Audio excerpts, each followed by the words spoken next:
everyone, welcome in. Today we are doing another what sold video. I am also going to be giving out some hints and tips to help you identify some common fake Disney items, so make sure you stick around.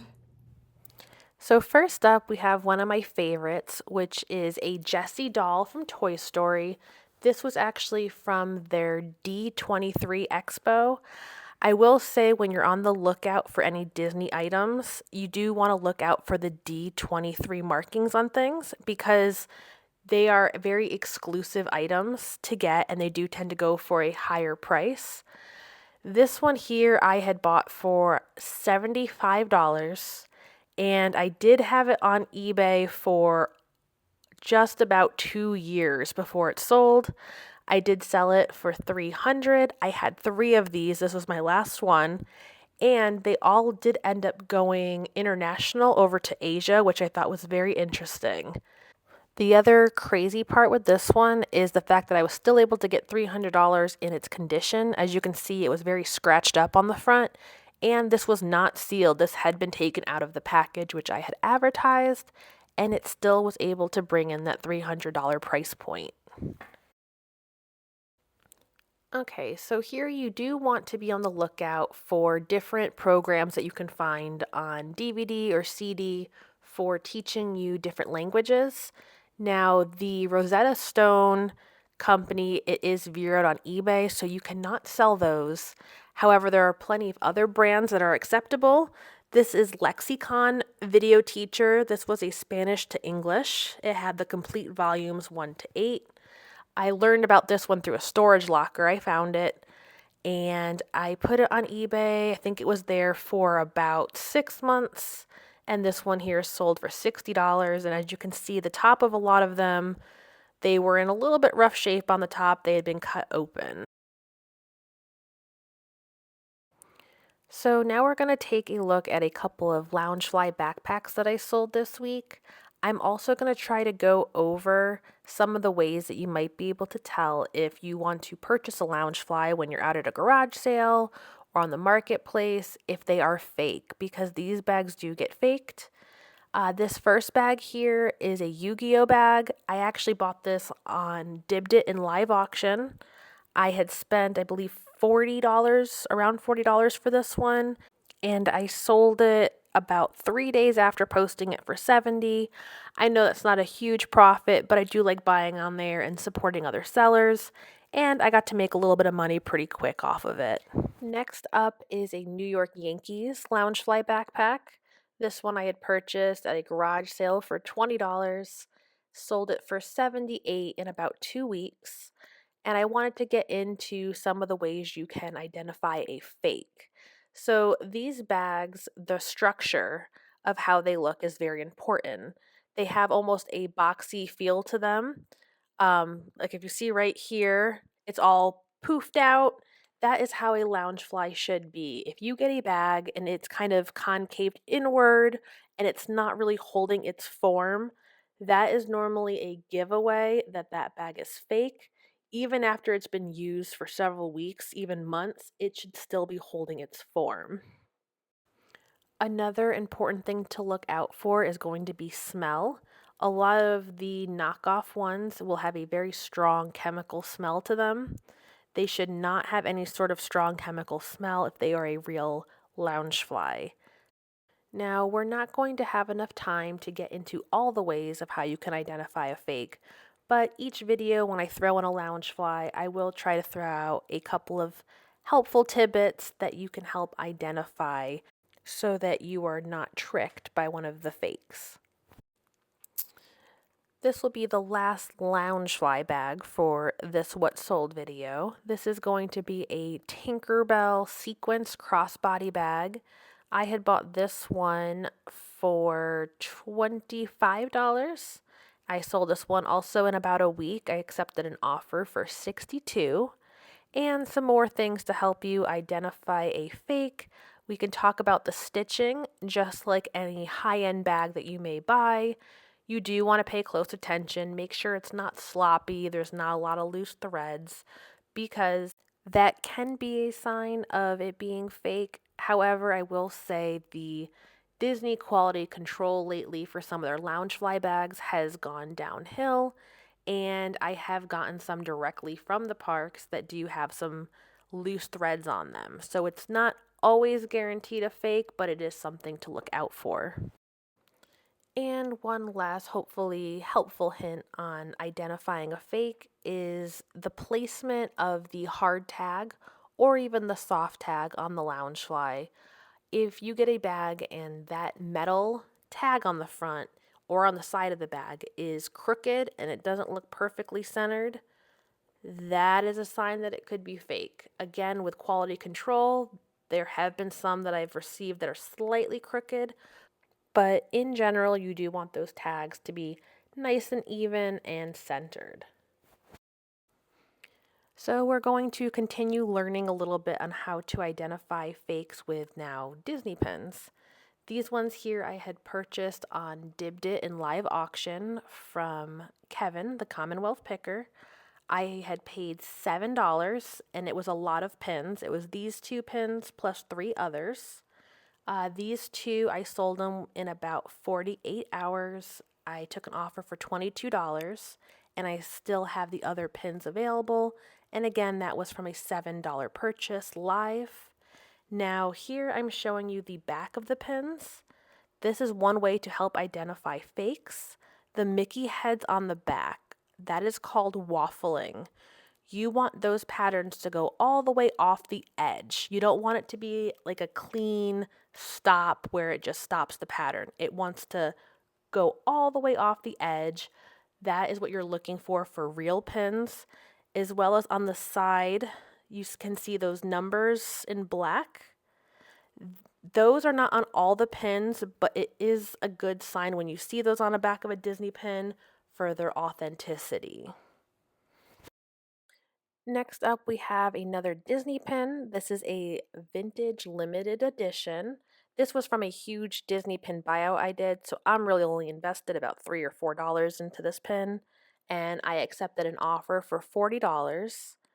The reason why I wanted to bring this pin up is because you're going to notice on the back, it has a different waffling pattern, which is a lot more common with some of the older pins. But the same facts stay true. You're going to want to have that waffling pattern go all the way off the pin. And I hope I'm explaining this correctly, but where you see that pattern, if it stops and it doesn't go off the pin, that is a sign of a fake pin. I'm hoping in the future to do a video on just identifying fake Disney items like Loungeflies and pins to hopefully help you avoid buying any fakes in the future when you're out shopping. All right, so this is actually a pickup from this past weekend. I went to the A1A sale down in Florida. I bought a bunch of these and they were $3 a piece. I love being on the lookout for the Starbucks You Are Here series. If you ever come across these and they are from other countries or Disney, you definitely want to take a second look and look them up because there are some that I have sold for over $100. One of them I believe I had from Amsterdam, and that one had sold for around 100. This one I had posted the same day when I got back from the sale, and I had actually sold it by the morning. So be on the lookout for the You Are Here series. All right, so if you had the chance to watch my last What Sold video, I had talked about how I purchased a large lot of silverware for $25 on Dibdit. I had already sold most of it off for around $350. This was the last of it. The last of it has sold for $130, and it's a set of 20 Napoleon Orange Peach handle stainless inox flatware from Italy. So I am now always on the lookout for silverware. It's easy to ship, and I feel like a lot of resellers tend to pass it up. Here we have a vintage Braves blanket. This was actually found in a storage locker, so I'm not invested into this for too much. I sold it for $40. I did, however, have this listed for close to a year, and it had some holes on it, it had some stains. However, I was patient and I was able to get the $40 price point that I was asking for. And it's another thing you want to be on the lookout for as far as the vintage stadium sports blankets. All right, we're going to get into some Christmas items because it is that time of year. Here we have a Santa and reindeer and sleigh Lego set. It sold for $25. I had picked this up for $1 and it took about 3 months to sell.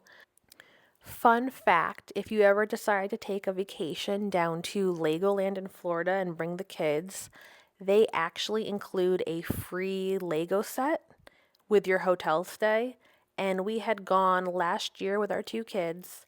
They gave us two free sets. They were Christmas tree Legos. And we actually just ended up selling them on eBay for about $18 a piece. Here we have Snoopy. Who doesn't love Snoopy?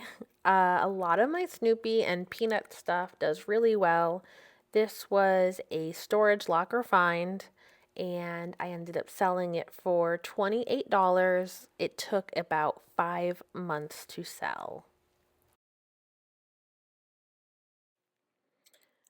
All right. So another brand to look out for is Mr. Christmas.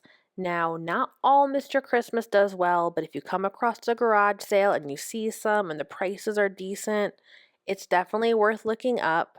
This is actually a device that makes your lights dance to music.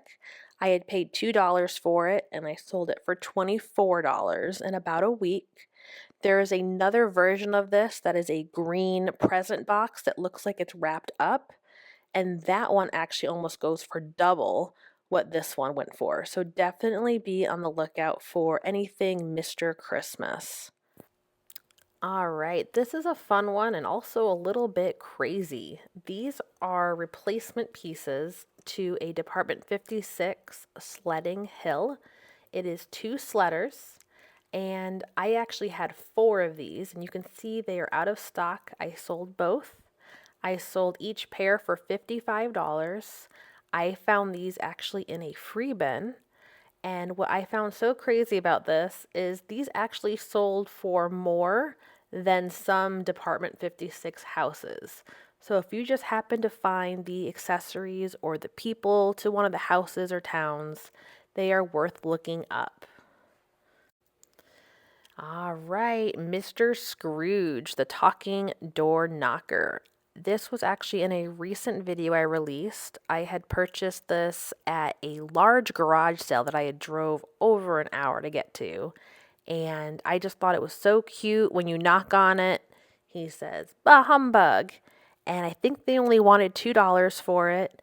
I ended up selling it for 30 and it only took about 5 days to sell.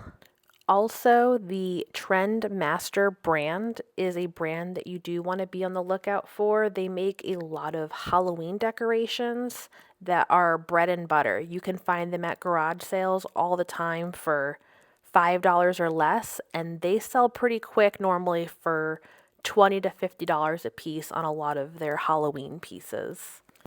And back to some more Department 56. Now, this is a Fenway Park, the MLB series line. If you come across any of the sports teams, Department 56, they are worth picking up. I got very fortunate with this. This came out of a storage locker from someone who collected nothing but Department 56, and everything was in pristine condition. And this one here sold for 110 and it took about 3 months to sell. All right, here's something I threw in that I wanted to bring your attention to the brand.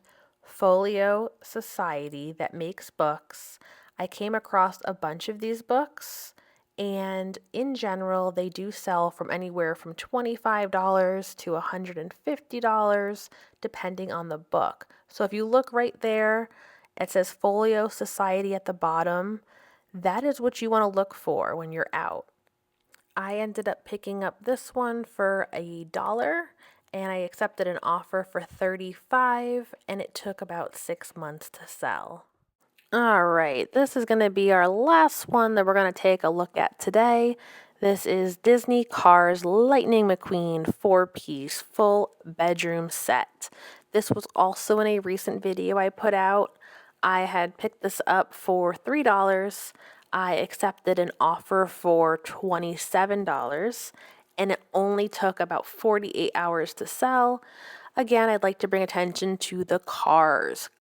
Any merchandise that you can find from the Cars movie, whether it be bed sheets, dishes, the die-cast cars, the plastic cars, their play sets, they all do tend to do very well and sell very quick. So if you see a Lightning McQueen, make sure you take a moment to look it up. All right, thanks for hanging out with me today and watching. I hope some of my tips and hints on identifying the fake Disney items gave you something new to look out for. If you do have any questions regarding identifying fake Disney pins or fake Loungeflies, please just go ahead and shoot me the question down in the comments and I will do my best to answer those for you. And as always, it'll be very helpful if you could give me the thumbs up and subscribe to my channel, and I'll see you next time. Bye.